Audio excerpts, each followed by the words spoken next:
అందరికీ నమస్తే అండి. ఈరోజు AP TET 2026 civics 100 important bits. దీంట్లో భాగంగా 1 to 25 బిట్స్ మనం నేర్చుకుందాం. భారతదేశంలో అత్యున్నత చట్టం ఏది? భారత రాజ్యాంగం. భారత రాజ్యాంగాన్ని రాజ్యాంగ సభ ఎప్పుడు ఆమోదించింది? 26 నవంబర్ 1949. భారత రాజ్యాంగం అమల్లోనికి వచ్చిన తేదీ 26 జనవరి 1950. రాజ్యాంగ సభ అధ్యక్షుడు ఎవరు? డాక్టర్ రాజేంద్ర ప్రసాద్. రాజ్యాంగ ముసాయిదా కమిటీ అధ్యక్షుడు డాక్టర్ బిఆర్ అంబేద్కర్. భారత రాజ్యాంగ పీఠిక ఏ పదాలతో ప్రారంభమవుతుంది?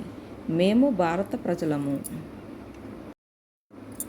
భారతదేశం ఎలాంటి గణతంత్ర దేశం?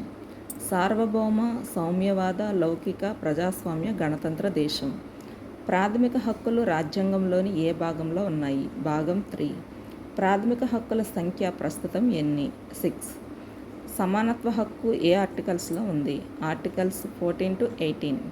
అంటరానితనం నిర్మూలన ఏ ఆర్టికల్? ఆర్టికల్ 17. వాక్ స్వాతంత్రం ఏ హక్కులో భాగం? స్వేచ్ఛ హక్కు. మత స్వేచ్ఛకు సంబంధించిన ఆర్టికల్స్ 25 to 28. రాజ్యాంగ పరిహార హక్కును అంబేద్కర్ ఏమని పేర్కొన్నారు? రాజ్యాంగానికి హృదయం మరియు ఆత్మ వంటిదని పేర్కొన్నారు. ఆర్టికల్ 32 దేనికి సంబంధించింది? రాజ్యాంగ పరిహార హక్కు. ప్రాథమిక విధులు ఏ ఆర్టికల్లో ఉన్నాయి? Article 51A. ప్రాథమిక విధులు ఏ సవరణ ద్వారా చేర్చబడ్డాయి? 42వ రాజ్యాంగ సవరణ ద్వారా.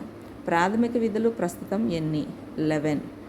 ఆదేశిక సూత్రాలు రాజ్యాంగంలోని ఏ భాగంలో ఉన్నాయి? భాగం 4. భారతదేశంలో ఓటు హక్కు వయసు ఎంత? 18 సంవత్సరాలు.